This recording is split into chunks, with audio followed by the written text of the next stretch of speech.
Seigneur Jésus-Christ vous bénisse. Nous sommes tous dans la joie ce matin.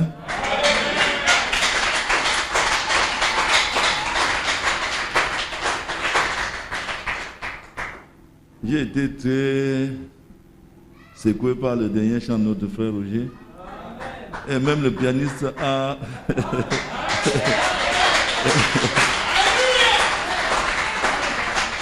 Le pianiste a improvisé un son. Il a improvisé un son. Moi, je me disais que c'était une orchestre qui était placée ici.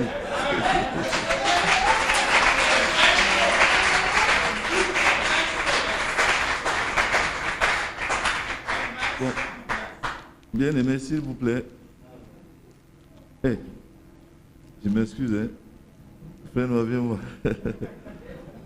J'ai mon chocolat qu'on m'a donné là, j'ai ouvert ça dans ma poche. Mets ça au bureau là-bas.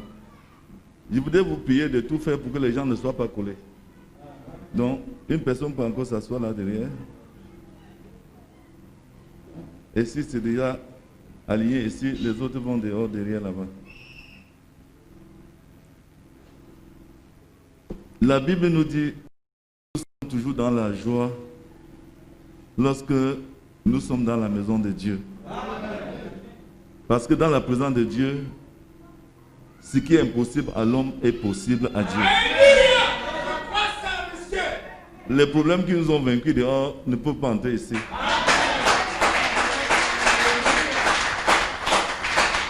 Quand vous commencez à descendre ici, le diable commence à agir et dit, mais qu'est-ce qui se passe?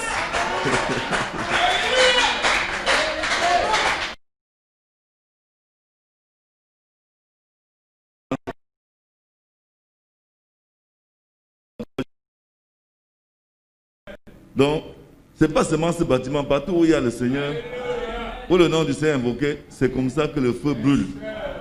Donc, soyez dans la joie. Et soyez libres dans votre esprit.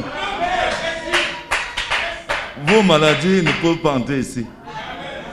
Si vous avez une maladie, si vous appelez ça votre maladie, ici, elle n'a pas de place. S'il y a un démon que tu appelles ton démon, lui, il n'a pas de place. Il n'y a pas de banc ici pour les démons. Les bancs là, c'est pour les fils de Dieu. Parce qu'il n'y a pas une église de démons ici. S'il y a un démon, sa place, c'est ailleurs, pas ici.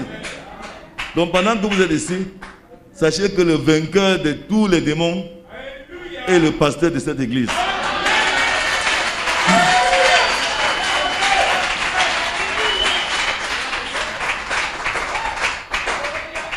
Parce qu'il les a vaincus, ils ne peuvent plus s'approcher de lui.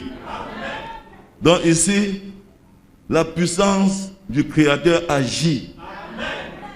Et Dieu ne peut partager sa gloire avec aucun sorcier, aucun démon. Toutes ces choses qui nous accablent à l'extérieur prennent fin dans cet environnement où son nom est invoqué. Donc soyez réellement dans la joie.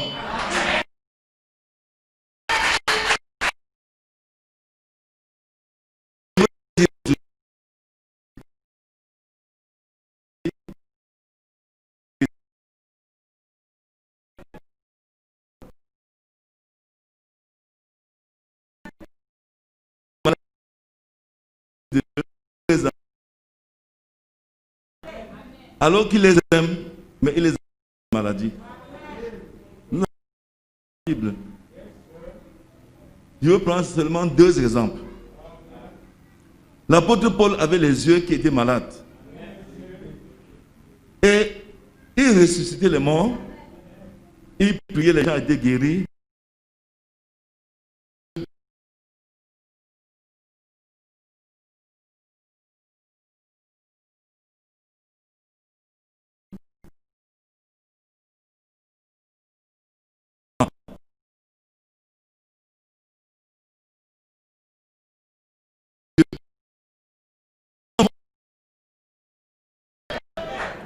Alors que tu ne connais même pas là où je conduis, comment tu vas les conduire là où je veux que tu les amènes? Suffit. Pas bien. Dieu lui dit,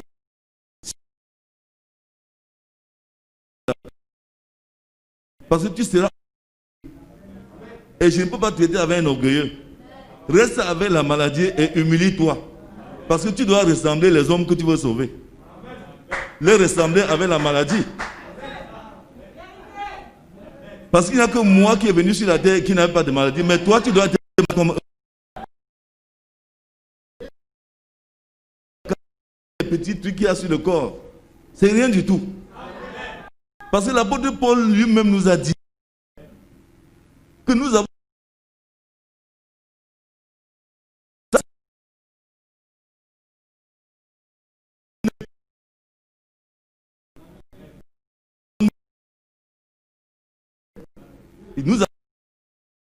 quelque part. Et c'est pour ce corps-là que nous travaillons. Le voici. Nous travaillons pour avoir un corps céleste. Pour hériter un corps glorifié. Quand nous allons rentrer sur la terre, donc, bien aimé, Dieu nous a déjà tout préparé dans une autre dimension qui n'est pas celle-ci. C'est pour cela qu'il est écrit dans le livre de Genèse chapitre 3. Tu es poussière et tu retourneras dans la poussière. Donc, ne pleurez pas quand vous vieillissez comme moi. Oh, j'ai peur que les gens vont les rire. Dieu va enlever Victor dans la terre ici et le placer dans un corps où il n'y a pas de douleur. Est-ce que vous comprenez ça, frère? Quand nous venons ici, ce n'est pas pour dire, ouais, Seigneur, je suis tout malade. Nous venons ici pour nous réjouir parce que Dieu nous a prédestinés à la vie éternelle. C'est ça qui fait que nous chantons. Moi, je ne chante pas parce que je suis guéri de la maladie. Non. Si je chantais parce que je suis guéri de la maladie, si j'ai mal peut-être à la main, Dieu guérit la main, je vais faire comment de mal de tête. Donc, on ne peut pas vivre sur la terre sans maladie. Quand vous voyez un enfant qui vient de naître, on le circoncit, il est malade. Un enfant qui vient de naître, on ne le circoncit pas, on coupe le cordon, elle est malade. Donc, ça, c'est une terre de douleur. Il n'y a rien de calme ici, de stable ici. Donc, bien aimé, ne venez pas ici avec les soucis. Notre vie est cachée en Jésus-Christ. Et c'est une promesse de Dieu. Nous allons vivre éternellement. Pas dans le corps-ci. Dans un corps que Dieu lui-même a préparé. C'est tout ce que je pouvais vous dire ce matin pour que votre joie soit parfaite. Amen. Ok.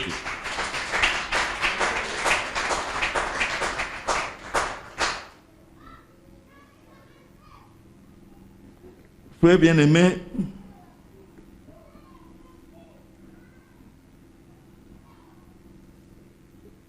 ce matin, nous avons un travail spécial à faire.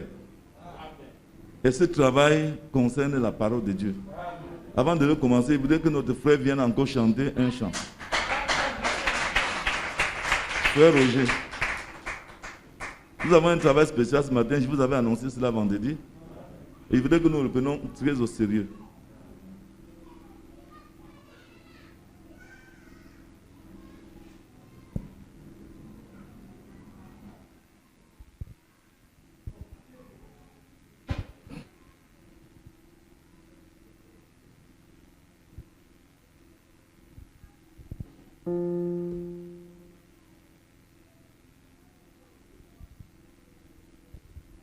Que le Seigneur bénisse. Prenons le 109 dans la symphonie de l'adoption. Vous savez pourquoi nous chantons? Est-ce que vous savez pourquoi nous chantons? Nous ne chantons pas parce que nous ne sommes pas malades. Non. Nous ne chantons pas parce que nous sommes riches. Non. Et nous ne chantons non plus parce que nous n'avons pas de problème. Nous chantons parce que nous avons une maison au ciel.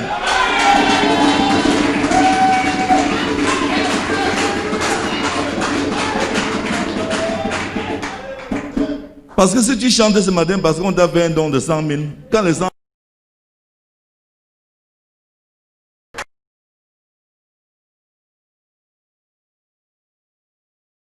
pour toi, parce qu'il y a quelque chose qui t'attend là-bas.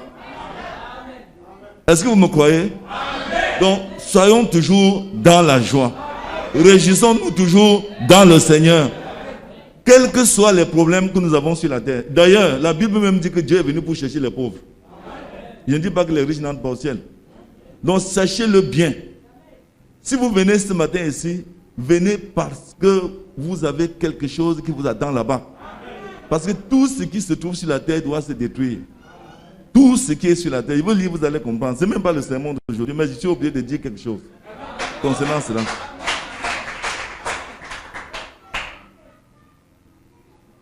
Bon, nous allons lire dans le livre de 2 Corinthiens chapitre 5. Ce n'est pas le sermon, mais je suis obligé de lire pour vous encourager à ne pas être stressé.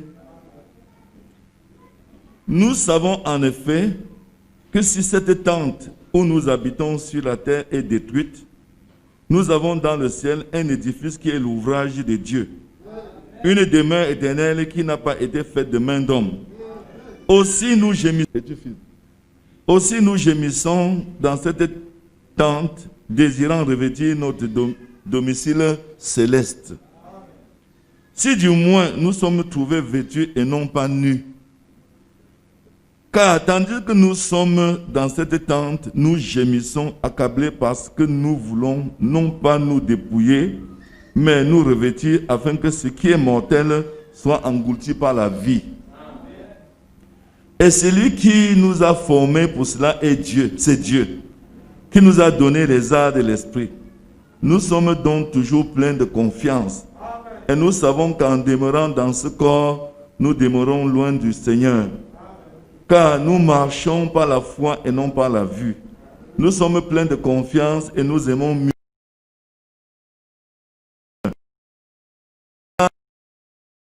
Aussi que nous nous efforçons de lui être agréables, soit que nous demeurions dans ce corps, soit que nous le quittions. Car il nous faut tous comparaître devant le tribunal de Christ, afin que chacun reçoive selon le bien ou le mal qu'il aurait fait étant dans ce corps. Connaissant donc la crainte du Seigneur, nous cherchons à convaincre les hommes. Dieu nous connaît et j'espère que dans vos consciences, vous nous connaissez aussi. Que le Seigneur bénisse la lecture de la part de Dieu. Frère, je voudrais vous dire, asseyez-vous papa. Avant de commencer, je dis ce n'est pas le sermon, on devait écouter la bande, mais je ne sais pas ce qui se passe. Je venais pour présenter la bande, mais j'ai comme l'impression que c'est autre chose qui va se passer. Mais je disais que j'ai 3 personnes ici que nous avons visitées la semaine dernière et qui viennent loin de Biémassi là-bas. Et je voulais les saluer particulièrement ce matin parce que nous étions avec l'homme de Dieu, le frère Augustin qui est là-bas. Et nous avons partagé la parole de Dieu. Je suis très content de les voir ce matin. Voici le papa ici, son épouse là derrière. Je crois que c'est votre fille ici. Non, vous êtes venus à 2. Ok. Donc, je suis aussi vraiment dans la joie de les voir au milieu de nous ce matin.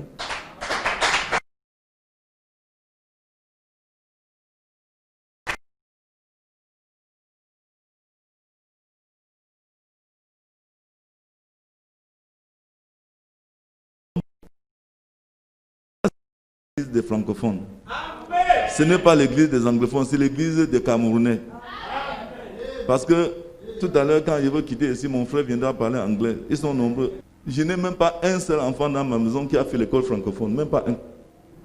J'ai refusé le français dès le départ, alors que je n'ai jamais fait l'anglais. Et tous mes enfants n'ont fait que l'anglais. Donc, les gens m'ont dit une fois ici, pourquoi on prêche seulement en français? J'ai dit que moi, je prêche en français, mais il y a les anglophones. Sachez aussi que mes enfants, même mes propres enfants, ne sont pas francophones, ils sont anglophones. C'est donc pour dissiper ce genre de malentendus. Si je parle en français, ne serez pas mal à l'aise parce que je n'ai pas été formé en anglais. Mais un autre viendra, il va parler en anglais. Parce que notre pays est bilingue. Il n'y a pas d'anglophones et de francophones, mais nous sommes tous camerounais. Je voulais juste vous encourager parce qu'il y a beaucoup de tristesse dans le cœur des gens. Les hommes viennent dans l'église parce qu'ils sont accablés par la maladie par la famine, par la pauvreté, les problèmes de toutes sortes. Je voudrais vous prier, ce n'est pas un sermon, c'est juste un petit conseil. Je voudrais vous prier de ne pas regarder à la maladie, de ne pas regarder à la pauvreté. Ne regardez pas votre condition sur la terre maintenant. Parce que si vous regardez ça, vous allez vivre malheureux. Et après, quand vous allez quitter la terre, vous allez voir que vous avez souffert pour rien. Dieu nous dit ici que si le corps-ci se détruit, attendez, je vais même lire encore quelque chose qui doit bien vous donner la foi avant que nous continuions. Mais quelqu'un dira, je suis dans 1 Corinthiens chapitre 15, verset 35. Mais quelqu'un dira, comment les morts ressuscitent-ils? Et avec quel corps reviennent-ils? Insensé, ce que tu sèmes ne reprend point vie. S'il ne meurt, et ce que tu sèmes, ce n'est pas le corps qui naîtra. C'est un simple grain de blé, peut-être, ou quelque autre semence. Puis Dieu lui donne un corps comme il lui plaît. Et à chaque semence, il donne un corps qui lui est propre. Toute chair n'est pas la même chair. Mais autre est la chair des hommes, autre celle des quadrupèdes, autre celle des oiseaux, autre celle des poissons. Il y a aussi des corps célestes et des corps terrestres. Mais autre est l'éclat des corps célestes, autre celui des corps terrestres, autre est l'éclat du soleil, autre l'éclat de la lune et autre l'éclat des étoiles. Même une étoile diffère en éclat d'une autre étoile. Ainsi en est-il de la résurrection des morts. Le corps est semé corruptible, il ressuscite incorruptible. Il est semé méprisable, il ressuscite glorieux. Il est semé infirme, il ressuscite plein de force. Il est semé corps animal, il ressuscite corps spirituel. S'il y a un corps animal, il y a aussi un corps spirituel. C'est pourquoi il est écrit, le premier homme, Adam, devint une âme vivante. Le dernier Adam est devenu un esprit vivifiant. Mais ce qui est spirituel n'est pas le premier, c'est ce qui est animal. Ce qui est spirituel vient ensuite. Le premier homme tiré de la terre est terrestre. Le second homme est du ciel. Tel est le terrestre, tels sont aussi les terrestres. Et tel est le céleste, tels sont aussi les célestes. Et de même que nous avons porté l'image du terrestre, nous portons aussi l'image du céleste. Ce que je dis, frère, c'est que la chair et le sang ne peuvent hériter le royaume de Dieu. Et que la corruption n'héritera pas l'incorruptibilité. Voici, je vous dis un mystère. Nous ne mourrons pas tous, mais tous nous serons changés. En un instant et en un clin d'œil, à la dernière trompette. La trompette sonnera et les morts ressusciteront incorruptibles et nous serons changés. Car il nous faut ce corps corruptible. Il faut que ce corps corruptible révèle l'incorruptibilité et que ce corps mortel révèle l'immortalité. Lorsque ce corps corruptible aura revêtu l'incorruptibilité et que ce corps mortel aura revêtu l'immortalité, alors s'accomplira la parole qui est écrite. La mort a été engloutie dans la victoire. Ô mort, où est ta victoire? Ô mort, où est ton aiguillon? L'aiguillon de la mort, c'est le péché. Et la puissance du péché, c'est la loi. Mais grâce soit rendue à Dieu qui nous donne la victoire par notre Seigneur Jésus-Christ. Ainsi, mes frères bien-aimés, soyez fermes, inébranlables, travaillant de mieux en mieux à l'œuvre du Seigneur, sachant que votre travail ne sera pas vain dans le Seigneur. Donc je voulais vous dire, arrêtez les soucis. Arrêtez la peur. Ne regardez pas à votre condition. La Bible dit que Dieu vous a mis sur la terre avec un corps corruptible. Voilà le corps là. Corruptible, ça veut dire un corps qui peut se détruire. C'est ça le mot, le sens du mot, donc corrompre. Quelque chose qui peut se détruire, qui peut se détériorer. Donc le corps-ci, c'est le corps que Dieu a sémé, qui vient de la terre. Et Dieu nous promet que nous allons ressusciter dans un corps incorruptible. Si vous tombez maintenant dans la terre, vous êtes mort. Le jour de votre résurrection, ce sera plus le corps-ci. C'est écrit, nous venons de le lire. C'est pour cela que nous devons nous réjouir et travailler pour l'œuvre de Dieu sans regarder l'état de ce corps-ci. Parce que beaucoup de gens échouent dans la vie à cause de ça. Oh, j'ai mal aux pieds. Oh, j'ai mal à la tête. J'ai mal au ventre. Et à cause de ça, il ne veut plus sortir. Il ne veut plus marcher. Mais c'est un tort.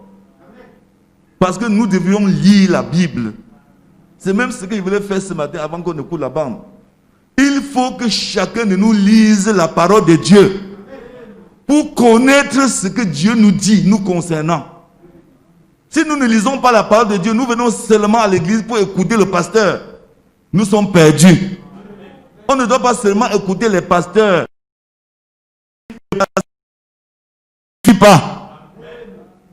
Il faut lire la parole de Dieu. Lisez la Bible.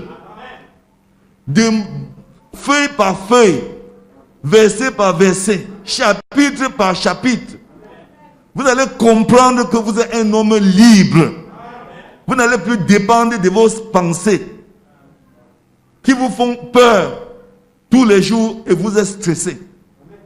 Parce que si vous lisez la Bible, vous allez prendre quelqu'un qui est très pauvre, qui n'a pas de l'argent.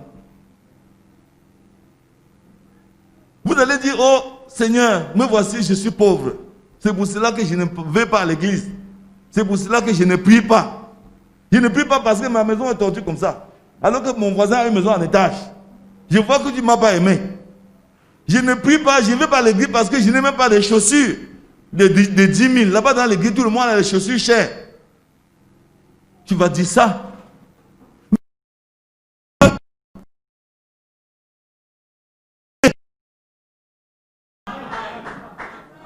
Qui n'ont jamais eu une maison, qui n'ont jamais eu de l'argent, mais Dieu les a aimés. Nous prenons Jean-Baptiste, quelqu'un qui vivait en brousse. Il ne mangeait que les fruits des champs avec les sauterelles sauvages. Mais Dieu dit de tout homme qui est né de la femme, Jean est le plus grand. Pourquoi? Parce qu'il avait son esprit. Parce que c'est lui qui a présenté Jésus aux hommes. Bien-aimés, si nous voulons regarder à notre corps, parce que le pasteur a une veste, si je n'ai pas la veste, je ne viens pas à l'église. Dieu te montrera que quelqu'un a marché nu dans la Bible et été aimé de Dieu. Si tu me dis que tu es trop malade, c'est pour cela que tu ne viens pas à l'église. Non, depuis que je ne vais pas dans l'église, là, j'ai toujours mal au ventre, ça ne finit pas, je n'aime pas plus. Dieu va te montrer qu'il y a quelqu'un dans la Bible qui est mort de sa maladie, qui était un grand serviteur de Dieu, Élisée. Il va te montrer que voilà mon serviteur qui meurt de sa maladie, alors que c'est lui qui était mon représentant sur la terre en son temps. Donc, bien aimé, c'est parce que Dieu nous aime que nous sommes assis ici. Dieu ne nous a même pas ici parce qu'il veut seulement que nous soyons libres de tous les petits problèmes de la vie.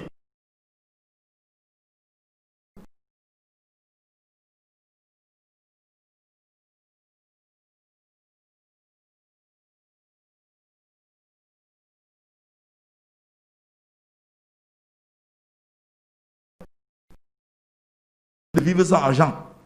Mais si tu n'as pas l'argent, tu n'es pas obligé de te suicider. Tu n'es pas obligé de te plaindre. Parce qu'il a dit, viens vers moi quand tu as des problèmes. Fais-moi connaître tes besoins. Puis, supplie-moi. Fais des actions de grâce. Et je vais te donner une paix qui dépasse toute l'intelligence des hommes. C'est ça que Dieu dit. Donc ne venons pas ici, on reste là. Frère, chantons, non, tu te connais le pied là. C'est encore là.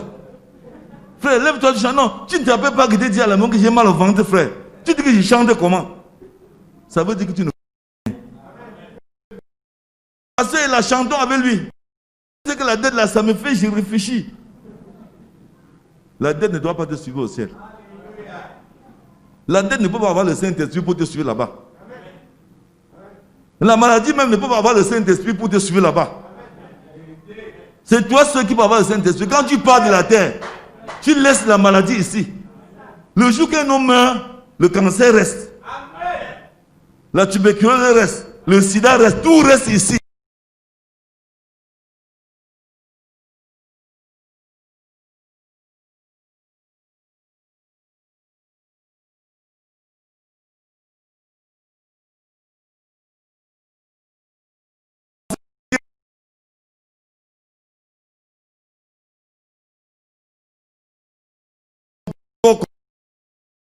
À l'intérieur.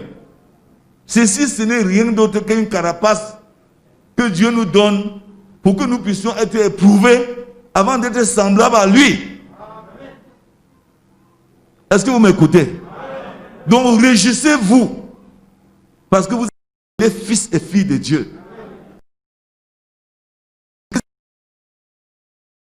Laissez son sang qui est maintenant la vie éternelle, parce que le sacrifice de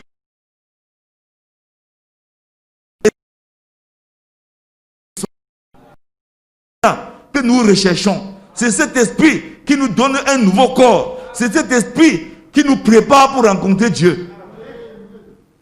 Frère, chez Dieu, nous sommes des êtres chers. Aux yeux de Dieu, nous avons une très grande valeur. Le monde va nous mépriser, mais ce n'est pas comme ça que Dieu nous regarde. Parce que Dieu regarde l'homme par son esprit. Qu'est-ce qu'il y a en lui? Il dit la valeur d'un homme ne dépend pas de ses biens, fût-il même dans l'abondance. Oh, tu es milliardaire, ce n'est pas ça qui fait de toi un grand homme. Tu es trop riche, ce n'est pas ça qui fait de toi un grand homme. Ce qui fait de toi un grand homme, c'est l'esprit de Dieu en toi. Parce que si tu n'as pas l'esprit de Dieu, le jour que tu meurs, on ne te verra plus jamais. Donc, bien aimé, ce sont nous qui sommes les fils de Dieu de nous sous-estimer. Me voici encore, frère. Il y avait un frère à Douala. Comment, frère? Voici le reste. Frère, c'est comment? Voici le reste. Jusqu'à ce que le reste est parti. Frère, ne confessons pas toujours le malheur. Oh, dans mon quartier, tout le monde a l'électricité, j'ai la lampe. Ce n'est pas un problème. Voilà la sœur Alice. Elle chantait là dehors, elle dansait avec son sifflet. Alors que c'est une veuve. Elle n'a pas de mari chez elle. Mais frère, elle dansait parce qu'on chantait qu'il y a un pays là-bas en haut. Si elle voulait regarder son veuvage, elle va dire, je danse même pourquoi. Hein? Si Dieu a été un homme sérieux, il ne veut pas prendre mon mari, il était encore 60 quelque chose d'années. Je suis avec lui ici. Il a pris mon mari, je danse. Elle danse parce qu'il y a un pays. Parce qu'il y a un endroit dans lequel elle ira vivre. Or, frère, cessons de regarder à nos orteils.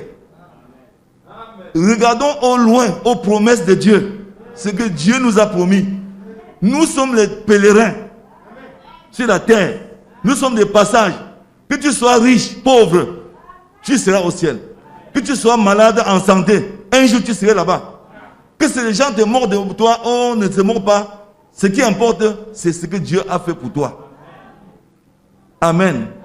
Donc, bien aimé, même dans l'église, vous qui vous combattez tous les jours, tu es jaloux de ton frère, ça ne sert à rien. Tu pratiques la sorcellerie pour que ton frère ne soit rien. Tu ne bénéficies rien. Parce que tu peux le faucher. Mais quand le temps va venir, il va s'envoler. Il va laisser le corps avec la sorcellerie dedans ici.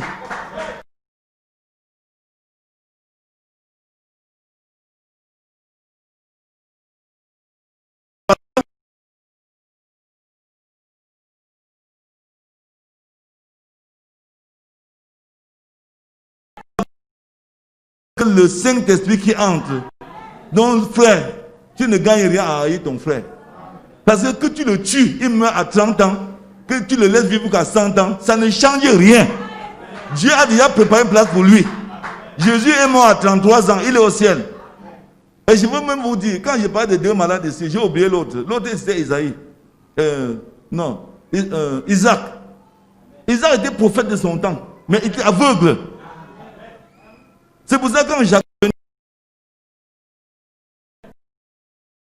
pas, alors que c'était le prophète de Dieu de son jour, il était comme prophète Branham maintenant. Au temps d'Isaac, Il était exactement comme William Branham dans le passage de son jour. Il était aveugle. Et il ne voyait pas. Mais c'était le représentant de Dieu sur toute la terre.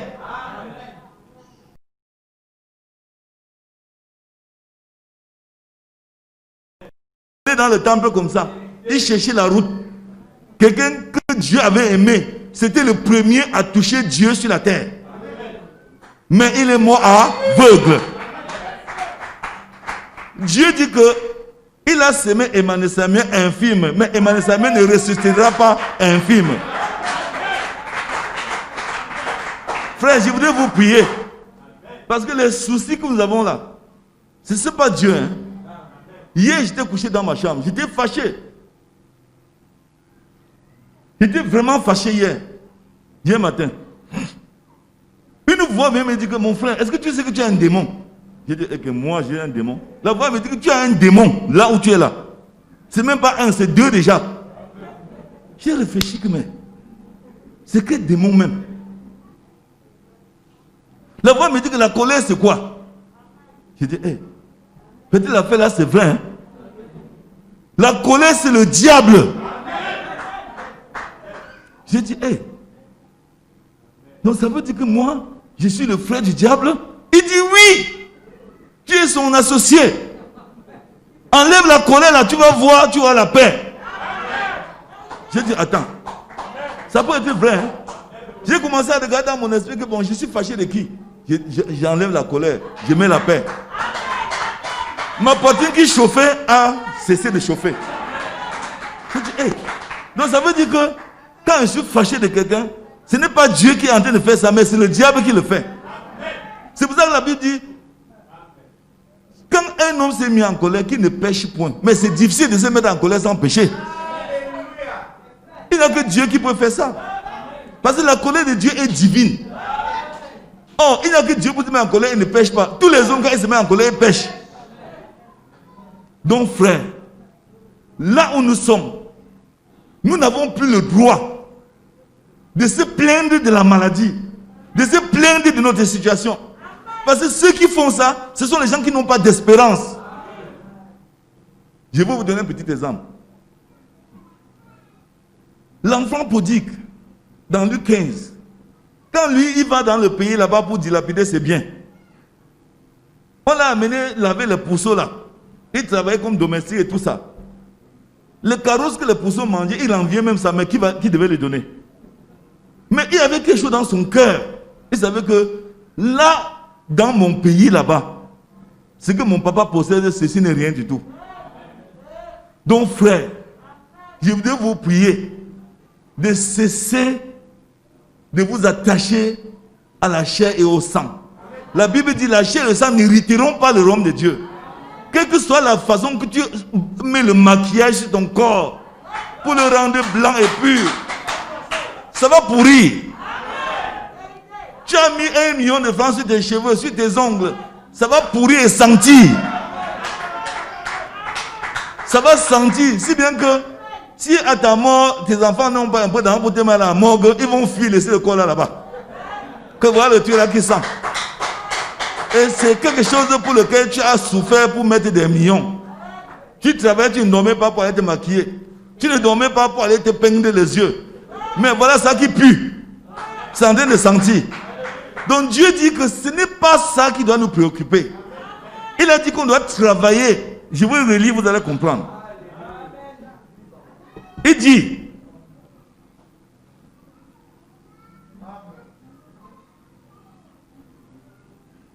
car tandis que nous sommes dans cette tente, nous gémissons accablés parce que nous voulons non pas nous dépouiller, mais nous revêtir afin que ce qui est mortel soit englouti par la vie. Et celui qui nous a formés pour cela, c'est Dieu, qui nous a donné les arts de l'esprit. Nous sommes donc toujours pleins de confiance et nous savons qu'en demeurant dans ce corps, nous demeurons loin de Dieu. Donc, étant dans le corps-ci, nous ne pouvons pas voir Dieu. C'est impossible. Regardez dans Exode 19, au verset 18. Non, Exode 20, au verset 18. Israël était au pied de la montagne de Sinaï. Oh, nous voulons voir Dieu. Non, nous voulons voir Dieu. Toi, Moïse, tu es même quoi? Je sais que tu es le fils de ceci. Moïse n'a rien dit. Un peu avant même dans Exode 19, quand Dieu voulait apporter la loi, il a dit à Moïse, dis à ce peuple-là de se sanctifier, de laver ses vêtements. C'est pour ça que quand quelqu'un vient dans l'église, dans la salle, chassez-le. Chassez-le. Parce que la Bible dit que le peuple de Dieu, pour venir au mont de Sinaï, pour voir Dieu, la Bible a exigé deux choses. Se sanctifier et laver ses habits.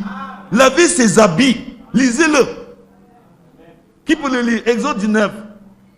Lave tes habits, sanctifie-toi. Ça veut dire quoi? Que tu vas avoir des bonnes pensées. Tu es sanctifié, donc tu enlèves le péché. Maintenant, quand ton âme est pure, maintenant tu laves encore les habits. Le peuple est venu à cette montagne. Frère, Dieu a parlé. Le peuple a fui. Oh Moïse, vraiment, nous ne voulons plus qu'il nous parle. Parce que s'il continue à nous parler comme ça, nous allons tous mourir. Non, non, non, non, non. Donc frère, c'est ce qui est écrit ici. Nous ne pouvons pas voir Dieu et vivre. Amen. Pourquoi? Parce que le corps dans lequel nous sommes n'est pas approprié pour s'approcher de Dieu. Le corps de Dieu est différent de notre corps. Le corps de Dieu est comme un feu qui brûle. C'est pour cela que le corps que Dieu nous donne nous permet de nous approcher de lui. Or, dans ce corps-ci, il y a beaucoup d'hommes de Dieu qui soupirent pour partir revêtir le vrai corps avec lequel il va parler avec Jésus. Mais vous êtes ici pour donner 100 000 francs chaque mois dans les parfumeries pour ressembler aux blancs. Vous donnez 1 million chaque mois pour qu'on vous enlève les trucs dans les reins. Frère, ça ne fera pas de vous un être éternel. Ça va pourrir. Regardez dans la Bible, tous les hommes de Dieu avec qui Dieu a marché, c'était des gens qui erraient seulement. Prenons même le cas des Rechabites. Dans Jérémie 35. Les Rechabites, c'était des gens qui avaient reçu de Jonadab, fils de Rechab, leur père. Il avait dit, vous ne bâtirez pas de maisons. Vous ne planterez pas de vignes. Vous ne ferez pas de champs. Mais vous vivrez sous les tentes. Parce que Rechab avait eu sa révélation. Les maisons que nous construisons là, ça nous distrait. Amen. Quand Dieu dit à Jérémie, voilà Israël qui ne me comprend pas. Va dans la maison des Rechabites. Dis-le, ainsi dit le Seigneur. L'Éternel m'a confié de vous donner à boire du vin. Jérémie s'est levé sans savoir ce qu'il attendait. Dès qu'il a dit chez les Rechabites, on le salue avec beaucoup de douceur, beaucoup de gentillesse. Mais quand le monsieur met le vin par terre, non, il les invite dans la maison de Dieu. Il suit Jérémie dans la maison de Dieu. Dès qu'il est là-bas, il met le vin à table. Il dit buvez. Et le Rechabite se lève. Il dit que vraiment mon frère, Dieu, non, notre père Jonadab, fils de Rechab, nous avait dit de ne jamais boire de vin. Jérémie dit mais c'est Dieu qui a dit. Il a dit non. Nous refusons cette parole-là. Mais Jérémie se tourne et dit mais Seigneur, les gens l'ont refusé pour se plaindre. Dieu dit c'est même très bon ce qu'ils ont fait. Parce que vous les Juifs, vous rejetez ma parole, moi Dieu. Mais voilà les gens qui m'honorent, ils honorent leur père. Je dis bien leur père, pas Dieu. Hein? Alors, je vous dis, ainsi dit le Seigneur, la maison de Rechab ne manquera pas de témoins devant moi. Jérémie, lui, dans sa tête, savait que ils ont désobéi à Dieu, ils vont être exterminés. Ce n'était pas vrai. Donc c'est pour vous dire, frère, que là où nous sommes des êtres spéciaux. Attendez. Ce que je voulais faire ce matin, ce n'était pas dire ce que je suis en train de dire. Mais je risque de couper pour dire ce que je voulais dire. Parce que frère, beaucoup de gens ici ne comprennent pas pourquoi ils sont ici. Tout à l'heure, vous allez voir quand on va sortir. Frère, depuis 3 jours, je ne vais pas manger, frère. Frère, tu sais que la maladie, là, on avait même prié quoi, mais je sens que la maladie, là, frère. Si j'ai des sermons, là, ça vient de l'enfer. N'écoutez pas ça. Frère, tu sais que on avait prié pour que j'ai le travail. Depuis là, je n'ai jamais eu le travail. Si c'est ça ta préoccupation, ça veut dire que tu es perdu. Frère, tu sais, vraiment, je ne comprends même pas. Depuis que je suis dans l'église, rien ne change, frère. Bien-aimé, j'ai dit vendredi ici, cette église a des problèmes sérieux. Oh, William Branham a dit, oh, William Branham a dit, oh, il est écrit dans le message. Frère, le message n'a jamais été les Écritures. Jamais. Somme 119, verset 130 dit, la révélation de ta parole m'éclaire. Ce n'est pas la parole qui est claire, mais la révélation de la parole. Vous savez pourquoi les gens du message sont très pauvres, toujours sales, malheureux? Parce qu'ils ne lisent pas la Bible. Et je veux vous rappeler que, frère, on risque de mettre les brochures là un peu à côté. C'est moi, Victor Kamou, qui dit. Et je suis responsable devant Dieu. On risque de mettre d'abord les brochures à côté. On lit la Bible. Parce que la Bible dit dans Somme 119, c'est la révélation de la parole qui est claire. Ce n'est pas la parole qui est claire, la révélation. Oh, il faut d'abord lire la parole avant d'avoir sa révélation. Donc je voulais vous dire, frère, vous qui venez à la parole de Dieu, vous avez cru avec les brochures, c'est l'enfer. C'est l'enfer direct. Si un homme a cru dans les brochures, il persévère dans les brochures, ça veut dire que la porte de l'enfer l'attend. Je veux m'expliquer, frère. Pourquoi? Parce que là où nous sommes, je ne peux pas être révélé pour quelque chose que je ne connais pas. Oh, maintenant, ta révélation vient d'où? Il est écrit dans telle brochure que, je ne dis pas qu'on ne doit pas lire les brochures, mais je vous rappelle que la base de la foi chrétienne, c'est la Bible. C'est ça ici. Ce n'est pas le message de William Branham, mais c'est la Bible. Parce que si Joseph Branham a dit que nous écoutons les bandes, c'est parce qu'il suppose que vous avez déjà dépassé avec la lecture. Non, il suppose que vous comprenez les Écritures. Mais les gens ne peuvent pas venir dans la parole de Dieu. Il n'a jamais lu une Bible, mais il a 150 brochures. Frère, c'est satanique. Donc moi, je voulais vous donner un conseil. Je viens de lire ici.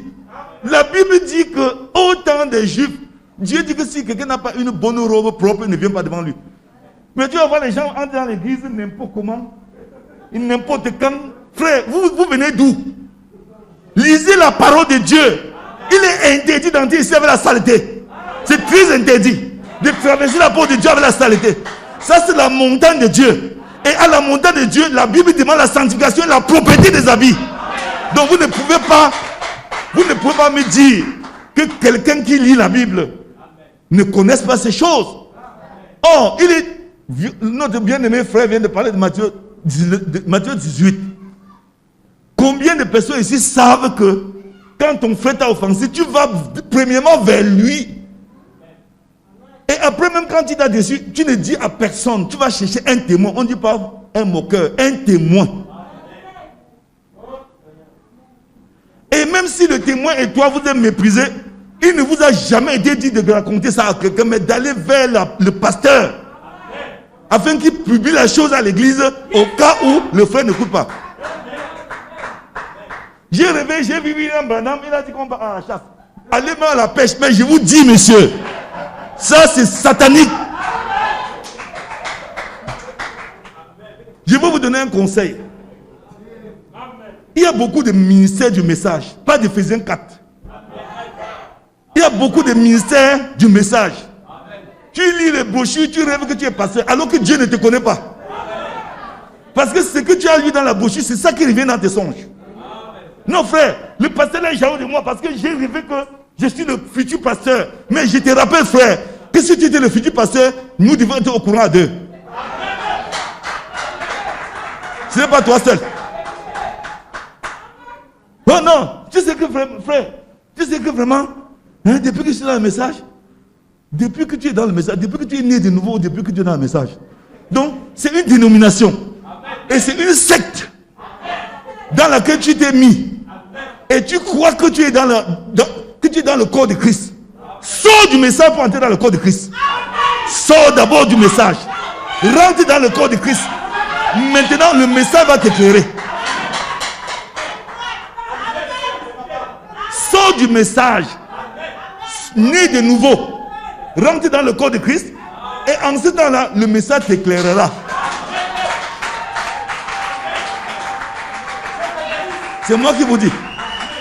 Nous avons remarqué qu'il y a une catégorie de pasteurs du message que la Bible ne reconnaît pas. Frère, je viens de créer mon église là-bas. Je viens de créer encore mon église là-bas. Bien-aimé, lisez bien dans la Bible si on crée une église. On ne crée jamais d'église. Jamais. Ça n'a jamais existé. Donc je voudrais vous dire que nous sommes obligés de retourner à la Bible. Arrêtez-moi les choses là. Retournons à la Bible, nous tous. Je ne m'exclus pas. Le respect ne s'apprend pas dans le message. Non. Il n'y a aucun respect que tu vas recevoir. Frère Branham est venu révéler les Écritures. Donner la révélation des Écritures. Mais tant que tu n'as pas cette parole, d'abord, lisons Josué. Josué chapitre 1. Allez dire que j'ai combattu William Branham, c'est votre problème. Moi, je suis responsable de mes paroles.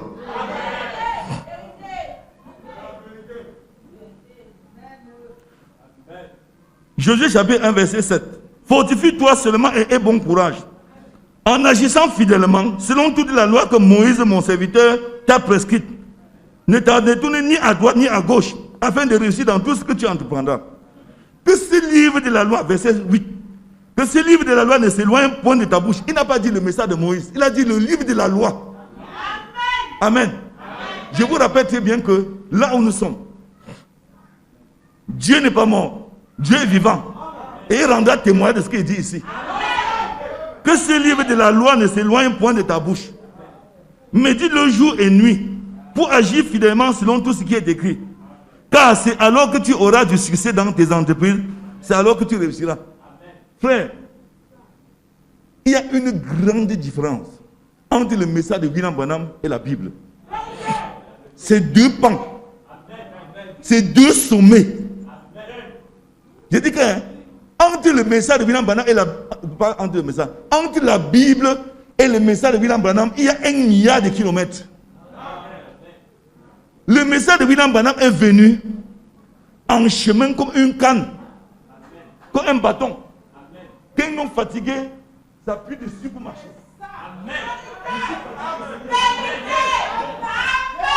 Tu ne peux pas me dire. Tu peux pas me dire que quelqu'un prend le bâton sans être fatigué. Il dit que tu mens. Tu ne peux pas lire le message sans avoir lu la Bible. Tu mens. Parce que le message vient t'éclairer les choses que tu ne comprends pas dans la Bible. Or, on est là dehors, on a tout fabriqué avec le message. Frère, tu ne seras jamais un élu parce que tu as lu le message. Il n'y a même pas de... D'ailleurs même, tout le monde est libre de payer, d'avoir une brochure. N'est-ce pas? Ce n'est pas un concours.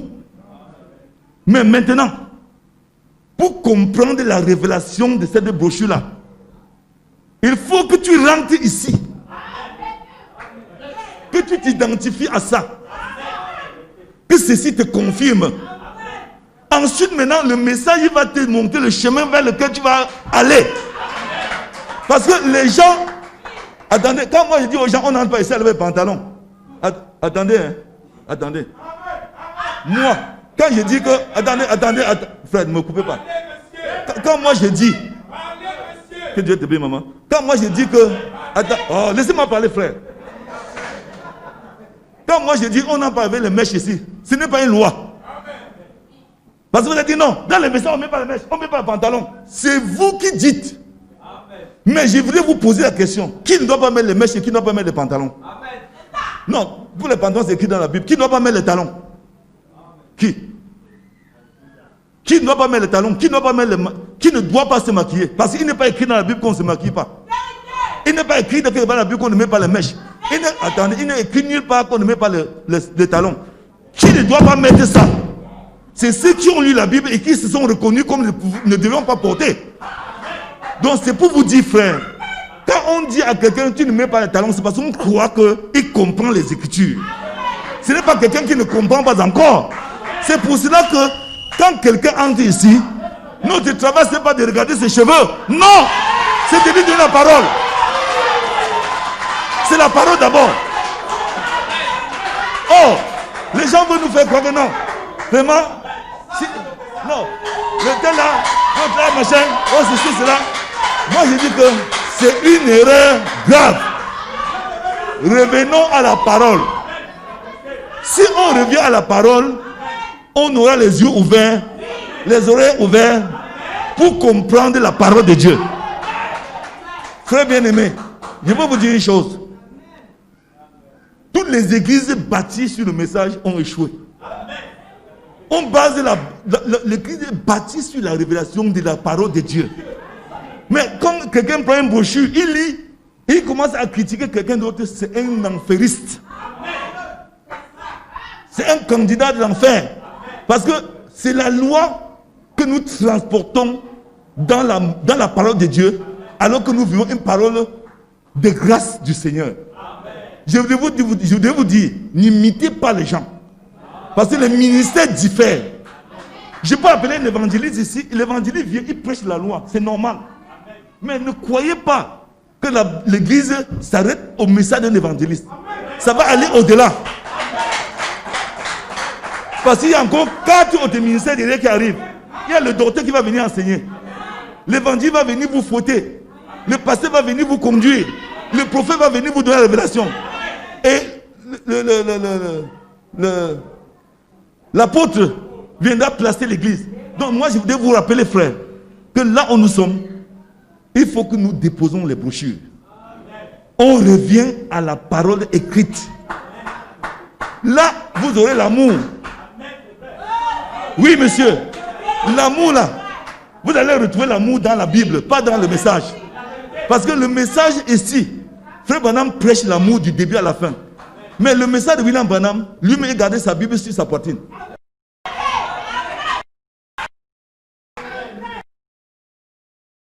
Beaucoup de gens vont s'achoper aujourd'hui.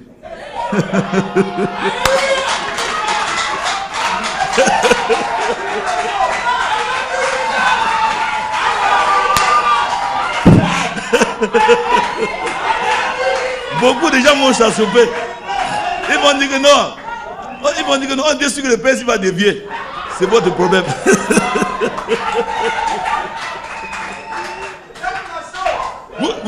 Vous savez pourquoi il n'y a pas l'amour dans l'écrit du message? Il n'y a pas l'amour ici parce que les gens ne lisent pas. Parce que, regarde, je vais vous donner un exemple. Supposons qu'en marchant dans la rue, tu trouves une seule église en train d'embrasser un homme. Avec le message, on ne lui salue plus. Mais avec la Bible, tu vas vers lui. Et tu cherches la vie. Est-ce que vous comprenez? Avec le message, plus de bonjour. Vous comprenez? Mais avec la Bible dit va vers lui. Reprends-le avec douceur. S'il ne t'écoute pas, l'amour dit que tu continues avec un témoin. Mais, ce que je vois aujourd'hui, un frère qui critique l'autre, une soeur qui critique l'autre, on combat les gens dans les pensées. Frère, c'est quoi? C'est l'analphabétisme spirituel. C'est parce qu'ils ne connaissent pas les Écritures. J'ai pris un exemple ici, le frère Emmanuel. Frère Emmanuel Samy n'a jamais parlé de quelqu'un dans cette église parce qu'il lit. C'est le seul ici qui n'a jamais fait un rapport sur un frère. Mais tous les autres voient les défauts de leurs frères tous les jours, sans jamais accomplir les Écritures. Jamais. Donc frère, je vous prie, laissez les échelles là, descendez. Frère, vous ne faites pas les sons de Jacob sans être en train de songer. Descendez des échelles. Revenons dans la parole. Je vais vous donner un exemple. Moi, si je vais dans une église pentecôtiste là maintenant, révérend, même si on ne me connaît pas. Mais entre dans une église message, le monsieur là, c'est qui? Il vient d'où? Et c'est comme ça que on va te donner une étiquette à l'instant. Frère, je vous dis, faisons attention. Nous sommes en train de courir vers le désastre. Et si vous croyez que je suis un visionnaire, sachez que ce que je dis est vrai. Nous sommes en danger. Frère Branham nous a mis en garde. Quand les pentecôtistes vont mettre la main sur ce message, nous n'aurons plus la parole. On va s'asseoir et les écouter. Parce que nous avons abandonné la parole de Dieu pour suivre la brochure. Alors que eux, ils ont maîtrisé la parole. Et maintenant, les brochures viennent les éclairer mieux que nous. Je vais vous donner un exemple. Je connais au moins 3 pasteurs pentecôtistes qui ont ouvert les églises du message. Vous savez pourquoi? Parce que quand ils ont commencé avec l'enseignement de la Bible, les gens étaient enseignés. Ils étaient assis. Maintenant, quand on prend maintenant le message, ça les consacre totalement. Mais dans l'église du message, regardez cette église ici. Parce que quand un frère vient là, il vient d'arriver dans l'église.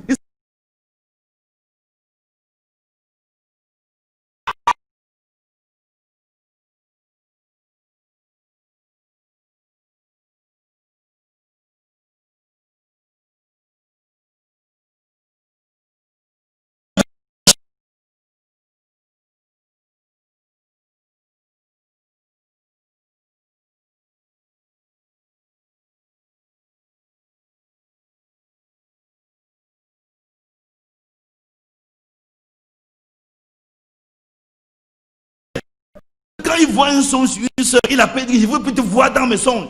Frère, ce n'est écrit nulle part comme ça. Donc, voilà le message. Voilà le message. Tu as rêvé d'une soeur. Non, c'est une vampire. Elle m'a mangé. Comment tu peux expliquer le manger là? Tu peux expliquer ça comment? Or, demain, c'est tout l'église qui est au courant que la soeur là mange les gens.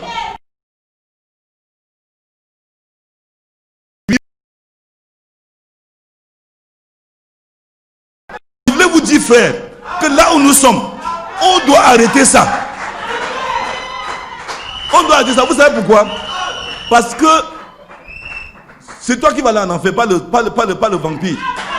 Je vais vous expliquer.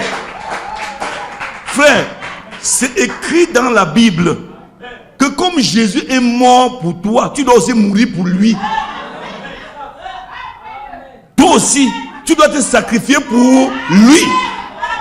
Non frère, la femme là, elle m'avait dit, je suis parti à la Gap. Elle m'a donné la nourriture, depuis qu'elle mangeait, je suis tout malade. Frère, tu n'es pas sérieux. Tu n'es pas sérieux. Bien-aimé, tout ça c'est dans le message. Vous ne pouvez jamais aller dans une église catholique, pentecôtiste. Vous trouvez qu'on a isolé une soeur parce qu'elle est vampire, ça n'existe pas là-bas. C'est ici. C'est ici. Parce qu'il n'y a pas l'amour. On ne connaît pas les Écritures. On se défend avec les songes et les visions. Avec les odeurs qu'on sent. Frère, arrêtez-moi tout ça. Revenons à la parole. Revenons à la Bible. Je vais vous donner un témoignage. La preuve que tu es un fils de Dieu, c'est lorsque la Bible dit que l'amour parfait bannit la crainte. La preuve que tu es un fils de Dieu, c'est lorsque tu vois dans ton frère un problème et ça te concerne. Tu n'as pas de sommeil. Frère, je veux faire comment pour qu'il soit libre? Il faut qu'il soit libre. Voilà la nature des fils de Dieu. Quand tu viens à l'église, tu ne le trouves pas. Tu ne dors pas. Il faut que je le retrouve. Il est où?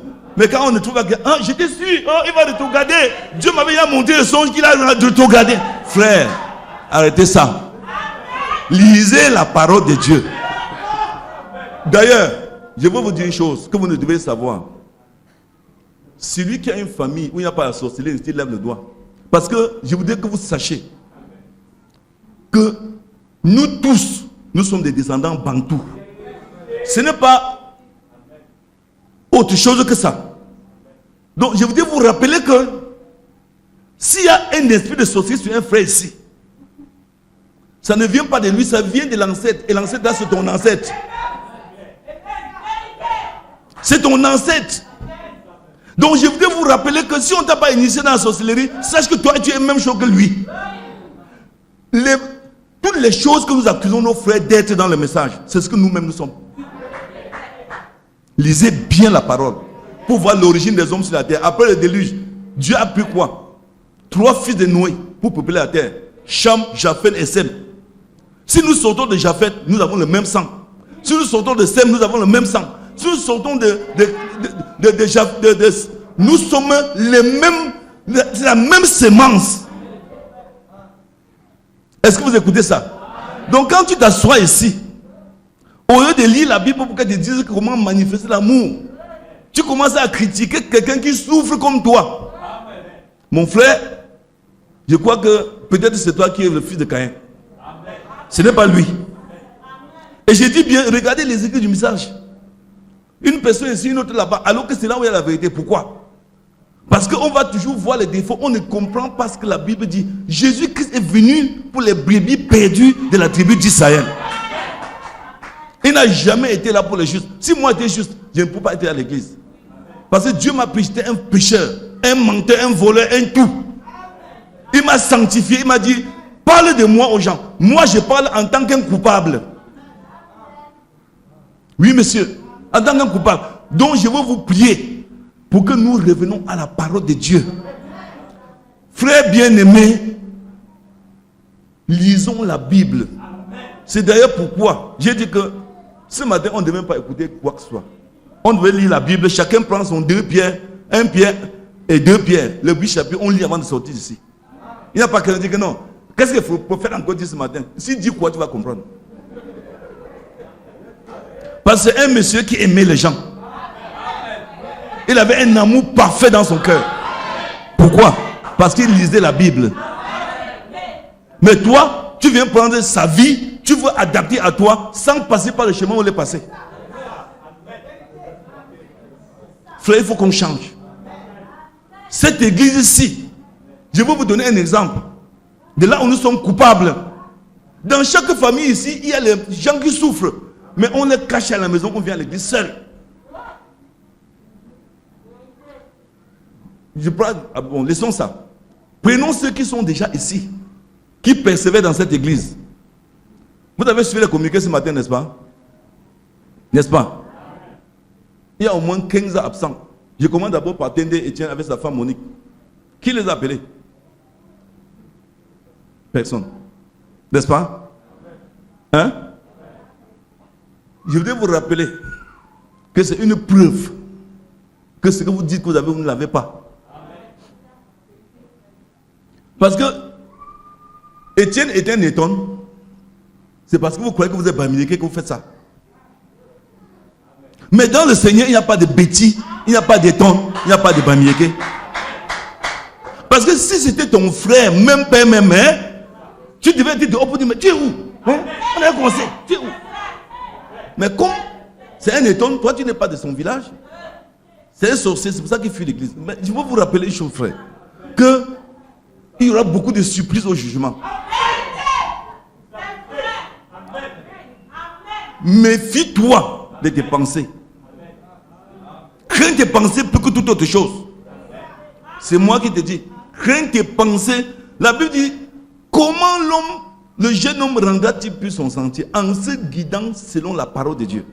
Si tu ne prends pas la parole de Dieu pour marcher, tous les trucs de révélation que tu dis, frère, c'est des histoires. Bon, la preuve même d'ailleurs en est que, depuis que nous avons les révélations là, tous les jours on a les révélations. Tous les jours on a les révélations. Les vertus s'ils nous échappent.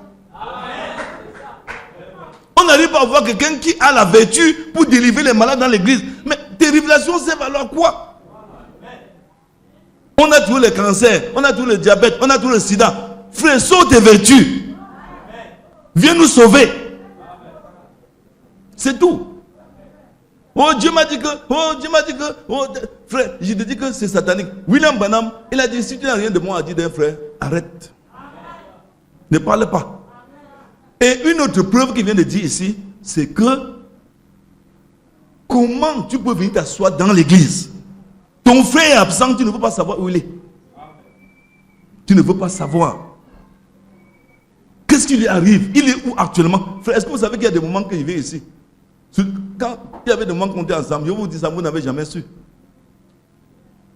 Quand vous me voyez pendant la minute silence traverser le champ là, c'est pour regarder si tout le monde vient. Mais vous ne saviez pas ça. Quand vous êtes ici avec moi, vous voyez, je monte tout là-haut là, c'est pour regarder si tout le monde vient. Quand je ne vois pas un frère, une soeur, parfois là au bureau, ça commence à me faire mal à l'estomac. Quand j'arrive ici, mon estomac brûle, je dis Seigneur, qu'est-ce que j'ai encore fait pour que fuir l'église? Mais ce n'est pas mon travail de les appeler tous les jours, c'est votre travail. Les diacres, les administrateurs. Donc, je voulais vous dire que frère, si nous lisons la Bible convenablement, les mots de cette église vont baisser au moins de 70%. L'amour va croître. Il y aura la vie dans l'église. Il y aura les guérisons. Les gens vont espérer. Parce que quand tu es chez toi, tu es découragé. Voilà Flavie. Lève-toi ma fille. Elle a manqué l'église ici 2 mois. Tu as reçu qui chez toi? À la maison. C'est une enfant que Dieu m'a donnée. Elle est bassarde d'idée. Hein? Depuis qu'elle m'a connu, c'est le frère. Non. C'est la copine de la sœur Raphaël qui l'avait amenée ici. Ça doit faire dans les 4-5 ans. Cette enfant-ci, c'est une fille. Je vous dis bien, c'est une fille. Parce que ce que dit là, c'est le message que vous enseignez aux gens. Hein.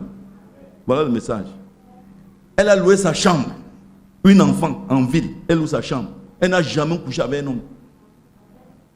Elle loue sa chambre, elle travaille, elle n'a jamais sauté sa location. Je peux vous rappeler qu'elle n'a jamais manqué à l'offrande, à la dîme, à la quête ici. Et elle travaille, touche 30 000. Mais là, voilà, elle manque l'église 2 mois. Personne ici ne l'a cherché. On dit, elle est mauvaise, elle est ceci, vous ne la connaissiez pas, c'est comme ça, c'est ceci. Voilà votre travail. Mais vous croyez que vous allez entrer au ciel comment? Dites-moi. Là, voilà, elle est revenue à l'église, mais personne de vous ne l'a cherché. Si elle est revenue, c'est la force du Saint-Esprit. Mais vous assis là, avec les costumes, non, c'est nous. C'est nous.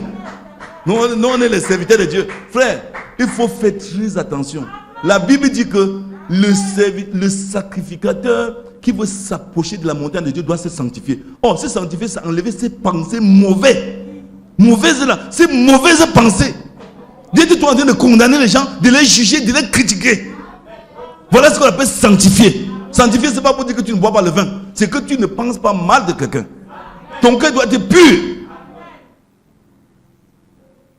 Je prends un exemple. Il y a même le frère qui vient d'arriver là, qui n'a cherché personne.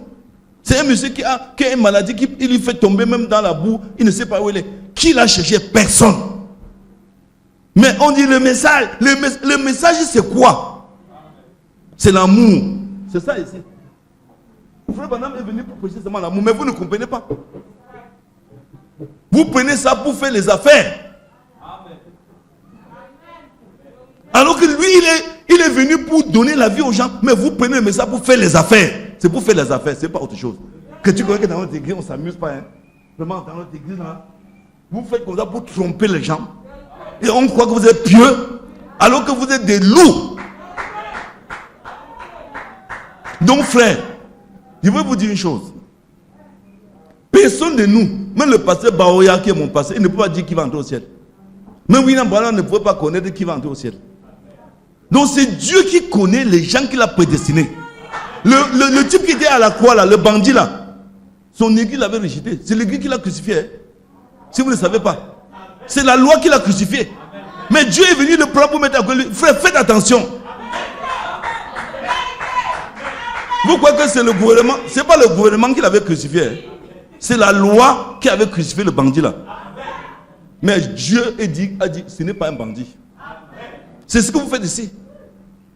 Vous crucifiez les gens, mais Dieu va les ressusciter devant vous. Oh non, vraiment, je n'ai jamais volé. Depuis que je suis à l'église, je n'ai jamais forniqué. Et si on veut ouvrir ton cœur, tu n'as pas été pire. Et je veux vous dire que j'ai vu un film chrétien avec ma femme. Quelqu'un a dit que quand tu es cher à Dieu, tu es aussi cher à Satan. Donc quand Dieu t'aime beaucoup, le diable te cherche par tous les moyens. Non, tu ne peux pas voir un enfant de Satan que le diable combat. Le diable combat tous les enfants de Dieu. Il fait tout pour le détruire. Donc partout où l'enfant de Dieu passe, le diable est là pour mettre les pièges. Il faut qu'on le mette dans tes pièges. On le met pour que son Dieu l'abandonne. Mais Dieu, quand il a prédestiné quelqu'un, il ne peut plus le abandonner. Quand Dieu t'a prédestiné, vole même tue. Mais à la fin, il va te sauver. C'est ça que vous ne saviez pas. Donc il ne faut pas regarder quelqu'un parce qu'il a commis une faute. Non. La faute là, c'est toi qui la vois. Si tu lis Romains 8 et tu médites, tu vas comprendre que quand Dieu a préconnu d'avance quelqu'un, il le prédestine.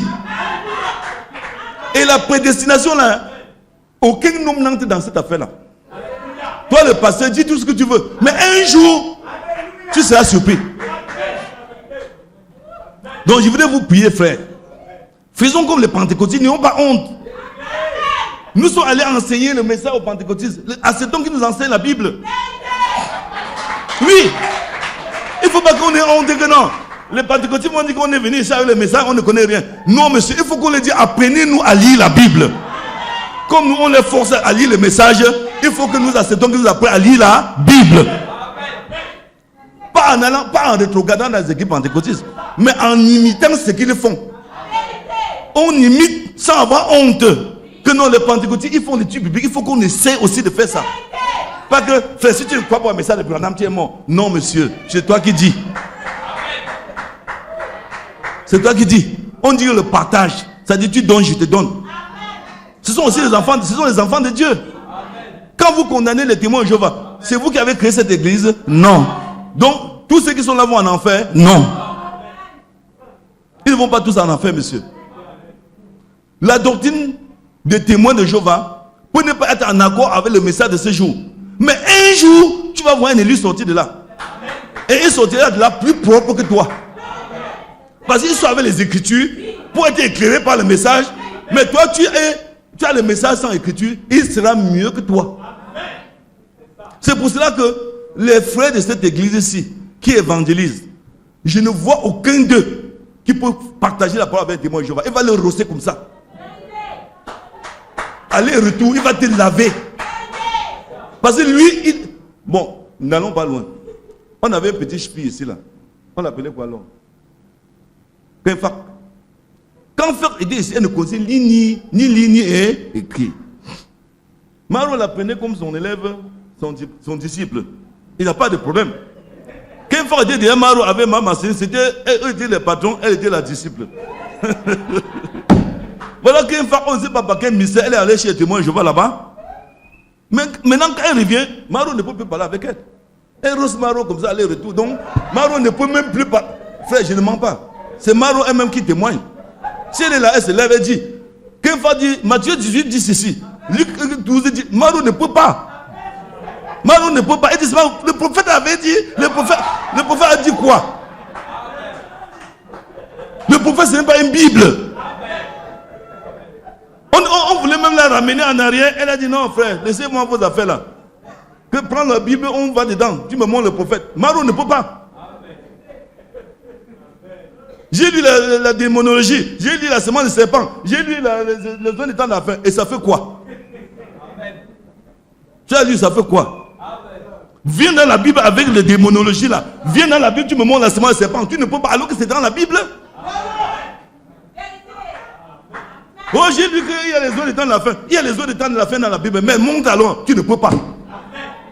Qu'un frère a dit, pardon, laissez-moi tout ça. Elle est rentrée chez les témoins de Jéhovah. Maintenant, elle est tranquille. Quand Dieu va dire que c'est ta fin, il va la ramener dans le message. Elle va traverser la mer, elle va traverser le Jourdain et tu vas rester. Le message, ce n'est pas les Écritures. C'est un esprit, le Saint-Esprit. Oh, je te rappelle que quelqu'un peut recevoir tout le message étant chez les témoins de Jéhovah. C'est-à-dire qu'il croit à la parole, il croit à la parole. Quand le Saint-Esprit descend sur lui, il a les vertus si tu n'as pas. Il a ça, mais tu n'as pas. Mais tu avais la brochure, la statue des non parfaits. On dit que la foi là. Mais frère, sans les Écritures, tu ne peux pas avoir la vertu ici, les vertus là. Sans la Bible, tu ne peux pas. Comment tu vas avoir les vertus avec une brochure? Les vertus ne se trouvent pas dans les brochures, ça se trouve dans les Écritures. Oh papa, depuis que je lis là, je n'arrive pas à avoir les vertus. Tu n'auras pas. Parce que tu n'es pas sur le chemin. Tu lis les brochures, mais la Bible, tu ne lis pas. Est-ce que les vertus là, c'est un chapitre de la Bible, c'est 66 livres. Donc, pour avoir une vertu ici, il faut 66 livres. Pour avoir 2 vertus, 66 fois 2. Pour avoir 3 vertus, 66 fois 3. Pour avoir 4 vertus, 66 fois 4. Pour avoir 5 vertus, 66 fois 5. Donc, tu multiplies les 7 fois 66. Voilà ce qu'il te faut pour avoir les vertus. Monsieur, tu prends un petit brochet, non, j'ai la foi. Tu n'as rien. Lis bien la Bible avant de dire ça. Lis bien, lis correctement. Tu vas retrouver la foi de la Genèse Apocalypse. Tu prends la vertu, tu vas trouver de la Genèse Apocalypse. Tu prends la connaissance de la Genèse Apocalypse. Tu prends la tempérance de la Genèse Apocalypse. Tu prends la patience. Tous les vertus là, c'est dans les 66 livres. Ce n'est pas dans un livre que tu as lu. Et c'est ça qui fait notre défaillance. Frère Branham dit qu'on mesure la force d'une chaîne, la solidité d'une chaîne ou bien la force d'une chaîne au moment où on peut faire. Donc cette église-ci, ce n'est pas Caleb qui peut lire, ou bien Emmanuel qui peut lire, ou bien comme je dis qu'il lise. Non, monsieur. C'est Maro qui ne lit pas. C'est Jacques qui ne lit pas. C'est peut-être Roméa qui ne lit pas. Voilà là où on mesure la force de l'église. Ce n'est pas dans les 2 personnes qui ont lu. Vous lisez, c'est votre problème. Mais on veut savoir que vous avez amené l'église à la perfection. Parce que je ne dis pas que l'église c'est tout le bâtiment. Mais l'église c'est aussi un corps. Quand nous nous mettons à genoux ici pour réclamer que la sorcellerie a été mangée un enfant de Dieu, Seigneur, mais est-ce que c'est une seule personne qui prie? C'est toute l'église. Mais quand Dieu vient maintenant, il voit qu'il y a un Congossa au milieu. Il dit que mais je traite quoi avec les gens-ci? S'il voit qu'il y a un jaloux, mais il renvoie les prières. Mais s'il voit que tout le monde a le même esprit, c'est pour ça que pour donner le Saint-Esprit sur la terre, il a trié 120 personnes qui pensaient de la même façon. Il les a placés à la jambe haute. Il a dit, c'est sur vous que je me révèle. Mais s'il y avait un hypocrite comme Judas, le Saint-Esprit ne s'est jamais descendu. Donc, bien aimé, je voudrais vous prier. Là où nous sommes en train de courir, là, on court vers la mort. C'est moi, Victor, qui vous dit. Revenons à la parole de Dieu écrite dans la Bible. Ce n'est pas une mauvaise chose. Lisons d'abord la parole. Dieu a dit à Josué ici que ce livre de la loi ne s'éloigne point de ta bouche. Médite-le jour et nuit. C'est alors que tu vas réussir dans tes entreprises. Tu ne peux pas réussir avec Dieu si tu n'as pas les Écritures. Quelqu'un a dit, oh Seigneur, que ta part soit ma parole. Que ma part, pardon, soit ta parole. Donc il dit tout ce qu'il veut avoir, c'est la parole de Dieu. C'est tout. Et cette parole-là, qui s'est fait chair en lui. C'est alors qu'il peut plaire à Dieu. Tu ne peux pas plaire à Dieu sans sa parole. Que le Seigneur Jésus vous bénisse.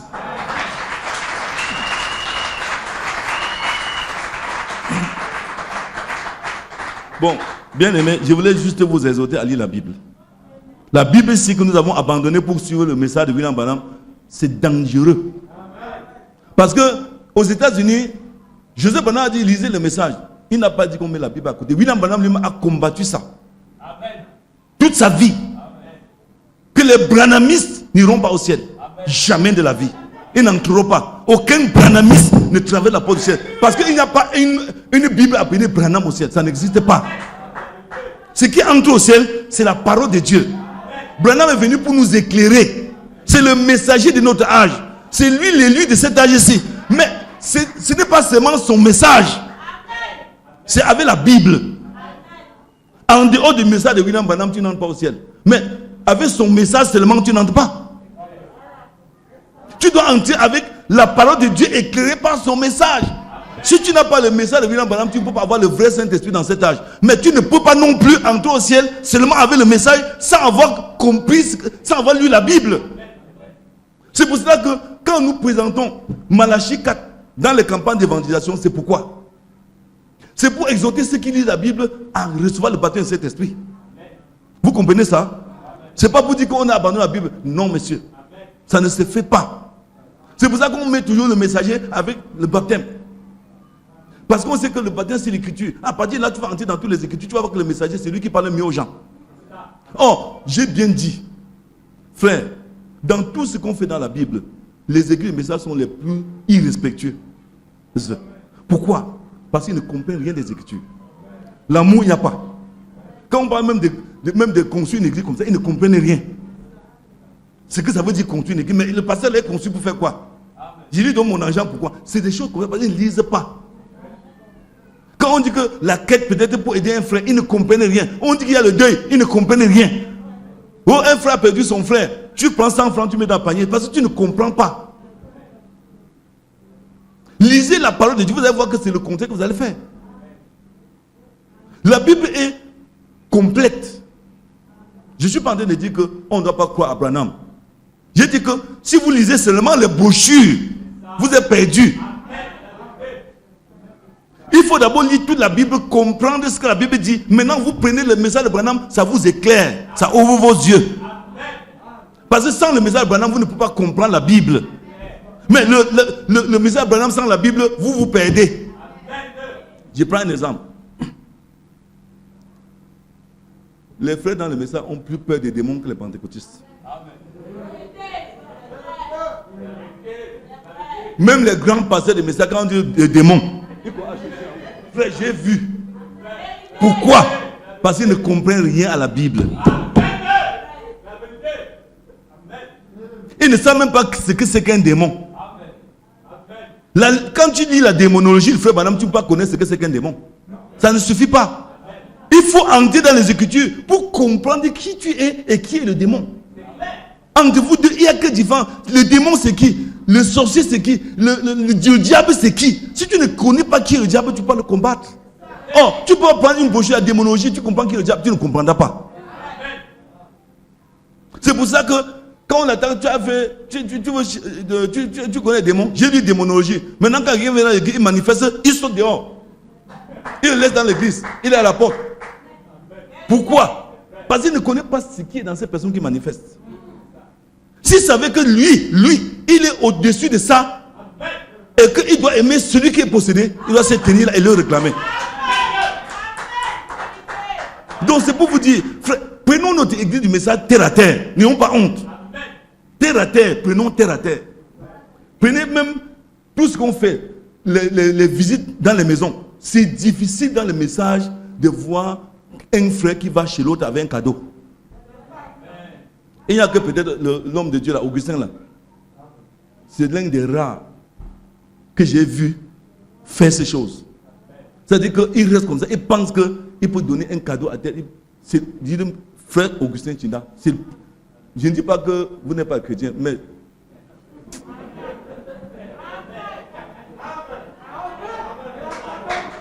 voilà, attendez. Voilà Sylviane, vous dites qu'elle ne vient pas à l'église. Voilà mon paquet qui vient d'apporter. Je ne dis pas que c'est ça qui m'intéresse. C'est-à-dire, on parle du sang de l'amour fraternel. Il n'y a pas ça ici. Frère, c'est difficile que tu vois un frère dans cette église ici. Il paye 1 kilo de riz. Il met dans son sac et va chez l'autre. Je n'ai jamais même vu ça. Peut-être c'est la sœur Alice là qui fait souvent ça. Peut-être c'est la maman, c'est rare. Encore peut-être la femme de noir. Donc je voulais vous dire, frère, arrêtez-moi tout ça. Arrêtez-moi la littérature branhamiste là. Revenez à la Bible, lisez-moi la Bible. La Bible, c'est le socle de tout. C'est la base de tout. Je ne dis pas que tu donnes les archives à quelqu'un ou bien mes plumes, comme on l'a porté, c'est ça que. Mais je parle de l'action, du geste. Donc je voudrais vous prier, frère, que sachez qu'au point où nous sommes parvenus, on doit marcher d'un même cœur. Parce que ici, l'amour fraternel fait que toi, quand tu as 1000 francs, tu dis que mais qu'est-ce que frère Noah a mangé aujourd'hui? Il ne t'a rien demandé. Hein? Tu dis dans ton cœur, qu'est-ce qu'il a mangé? Voilà le frère Emanessi. Je vais vous donner des exemples. Quand on dit qu'on lit la Bible, le frère, quand il vient chez moi, s'il n'a même pas là, il va chercher même la nana de 100 francs. Pour appliquer Exode 23, 18. 23, 15. Il dit, tu ne te présenteras pas devant l'Éternel, même vite. Or, la plupart des frères ici, ils tombent sur moi. Quoi, j'ouvre. Shalom.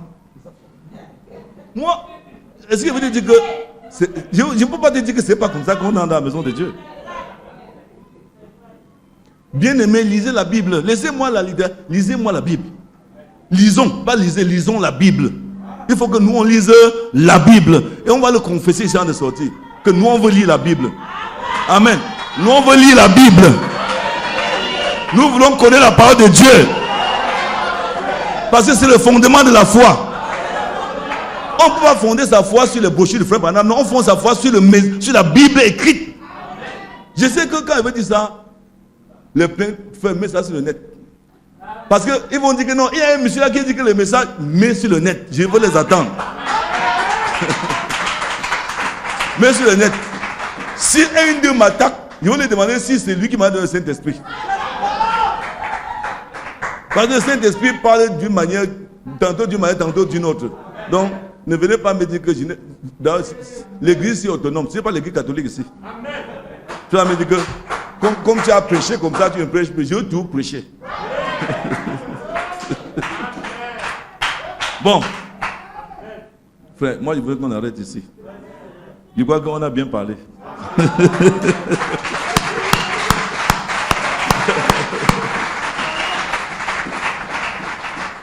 Bon, Roger, viens chanter encore avant qu'on fasse l'appel à l'autel. Est-ce qu'il y a dans la salle quelqu'un qui n'a jamais été baptisé au nom de Jésus, qui voudrait prendre son baptême ce matin? Est-ce qu'il y a quelqu'un qui n'a jamais pris son baptême au nom de Jésus-Christ, qui voudrait prendre son baptême au nom de Jésus? Est-ce qu'il y a quelqu'un qui n'a jamais pris son baptême ici, qui veut prendre son baptême ce matin au nom de Jésus? Ok.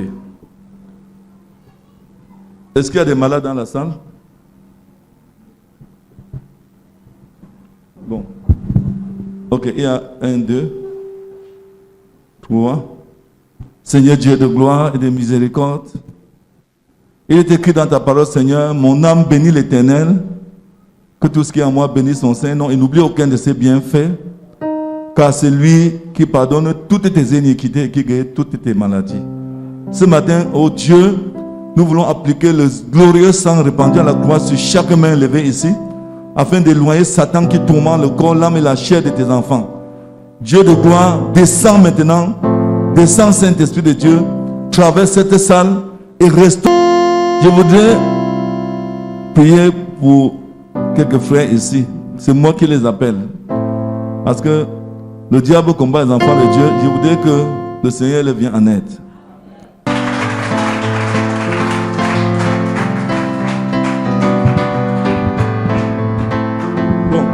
Frère, nous sommes à la fin.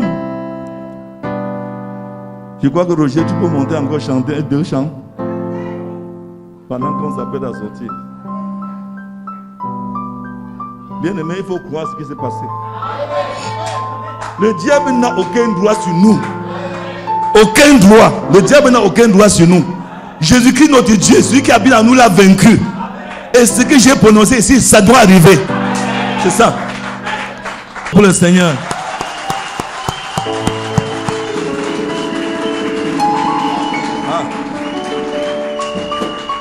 Nous avons chassé la maladie. Nous avons chassé le stress. Maintenant. Ok. Il n'y a pas de témoignage. Viens rendre ton témoignage, sœur. Nous sommes dans la maison de Dieu. Si tu as un témoin, viens rendre. Asseyez-vous, frère.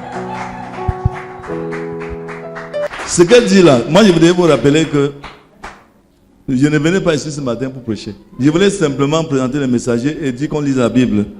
Mais il y a une chose que je dis toujours, qui est une malédiction pour nous.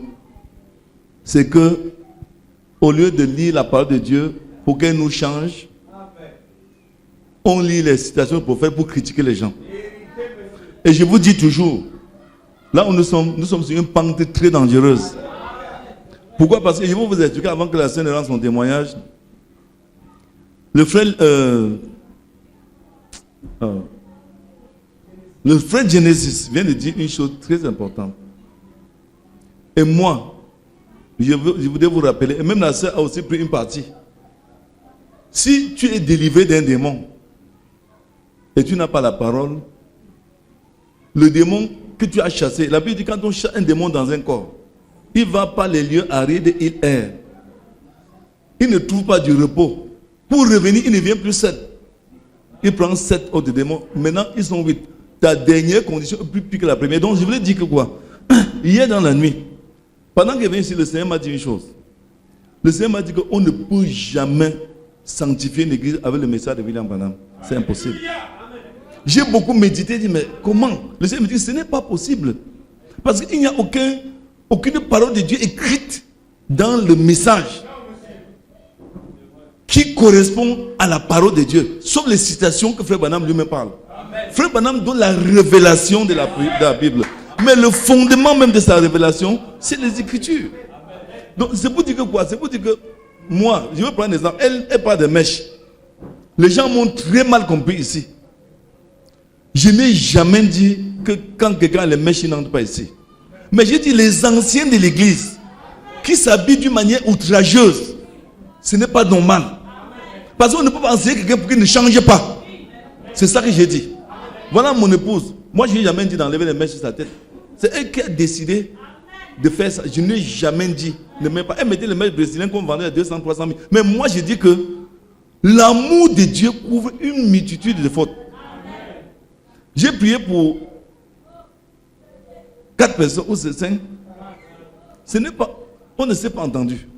J'étais à la chaire, une voix m'a dit appelle tel et tel, impose-les les mains. Il n'y a que, parmi eux tous, il n'y a qu'une seule personne.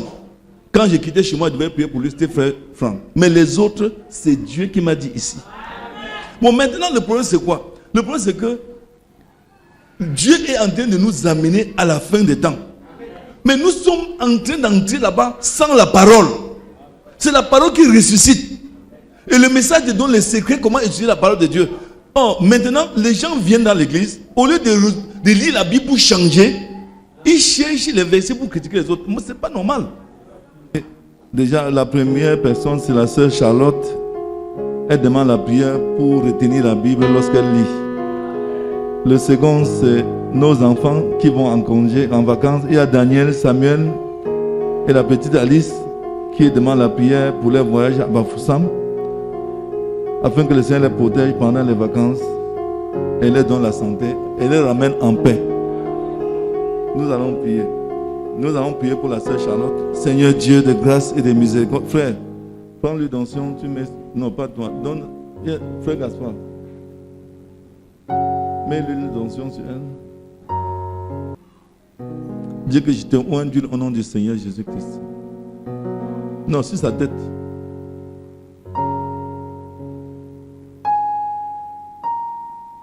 Dieu de grâce et de miséricorde. Il est écrit dans ta parole, dans le livre de Luc,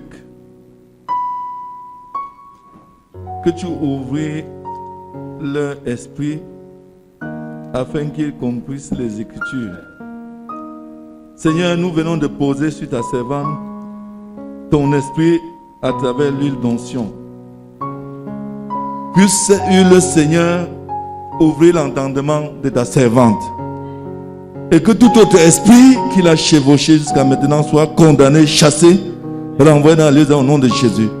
Seigneur, que le sang de l'agneau ouvre son entendement et lui donne l'esprit de Dieu, le Saint-Esprit promis, pour qu'elle puisse croire, accepter, vivre, comprendre la parole de Dieu. Seigneur, je te prie afin que ta servante puisse recevoir véritablement le Saint-Esprit pour lire la Bible et retenir la Bible. Accorde-lui cela, Seigneur, parce qu'il est écrit, si vous demandez, vous recevrez. Au nom de Jésus-Christ. Souviens-toi des enfants qui vont à Bafoussam, Daniel, Samuel et la petite Alice, qui doivent prendre la route pour Bafoussam. Accorde-leur, Seigneur, de passer un séjour paisible.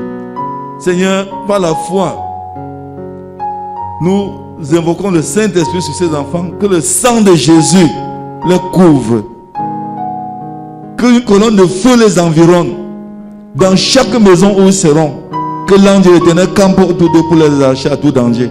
Nous plaçons tous les différents moyens de transport, les taxis, les motos et les véhicules, les bus qu'ils vont emprunter sous le sang de l'agneau. Nous plaçons aussi chaque repas, chaque goutte d'eau qu'ils vont consommer à Bafoussam sous le sang. Oh Dieu, chaque lit, chaque meuble, chaque trajet de ces enfants, que le sang couvre ces endroits au nom de Jésus. Bien-aimé Père Céleste, tu as dit dans ta parole, les anges de Dieu campent autour de ceux qui craignent Dieu et les a au danger. Fais camper tes enfants autour de ces enfants, à l'aller comme au retour, afin qu'ils les aient à tout danger. Au nom de Jésus, nous avons prié. Amen. Nous allons nous mettre debout pour la dernière prière. Dieu de gloire, Dieu de miséricorde, nous voulons te recommander notre sortie en te bénissant pour ta miséricorde et ta bonté parmi nous ce matin. Merci pour toutes les délivrances. Merci pour la parole qui a été donnée. Merci pour tes saints qui sont venus et les différents témoignages. Nous voulons te recommander cette semaine, Seigneur. Oh Dieu de gloire, protège tes enfants cette semaine contre le Covid-19, contre le coronavirus, que ton sang nous couvre, Seigneur. Il est écrit dans ta parole, vous aurez le sang sur les maisons, comme signe sur les maisons où vous serez. Je verrai le sang et je passerai par-dessus vous. Et vous ne serez pas détruits lorsque je viendrai frapper le pays d'Égypte. Seigneur, que ton sang couvre chacun de nous et nous protège contre cette terrible maladie au nom de Jésus. Seigneur, ouvre les portes de devant tes enfants pour qu'ils puissent avoir du travail. Oh Seigneur, remplis-nous du Saint-Esprit. Donne-nous de retenir ta parole lorsque nous la disons. Donne-nous de revenir à notre premier amour, Seigneur, afin de te plaire. Tu as dit à Josué, c'est en méditant nuit et jour ta parole qui réussira dans ces entreprises. Que ceci soit notre partage. Je condamne dans la vie des enfants de Dieu tout esprit qui les empêche de lire, tout esprit de distraction, de confusion mentale, de trouble mental. Je les condamne au nom de Jésus. Oh Seigneur, nous n'avons pas critiqué le message, mais nous avons dit l'esprit branhamiste. Nous condamnons cet esprit dans les enfants de Dieu au nom de Jésus. Seigneur, pour que notre amour soit basé sur la parole de Dieu. Pas les citations pour séduire, mais la parole pour être changée. Accorde-nous cela, Seigneur. Bénis tes enfants, bénis la sortie. Seigneur, ne laisse aucun dans la confusion. Bénis les activités de tes enfants. Tu as dit qu'ils seront la tête et non la queue. Les premiers, non les derniers. Toujours en haut et jamais en bas. Partout où ils seront, Seigneur, dans le travail. Partout, Seigneur, qu'ils soient toujours la tête et non la queue. Donne-les d'être des lumières pour ce monde, le sel de la terre. Bénis les offrandes que nous avons reçues au nom de Jésus que nous avons prié. Amen. Notre Père qui est aux cieux, que ton nom soit sanctifié, que ton règne vienne, que ta volonté soit faite sur la terre comme au ciel. Donne-nous aujourd'hui notre pain quotidien. Pardonne-nous nos offenses, comme nous pardonnons aussi à ceux qui nous ont offensés. Ne nous induis pas en tentation, mais délivre-nous du malin, car c'est à toi qu'appartient dans tous les siècles le règne, la puissance et la gloire. Amen. Peuple de Dieu, allez en paix.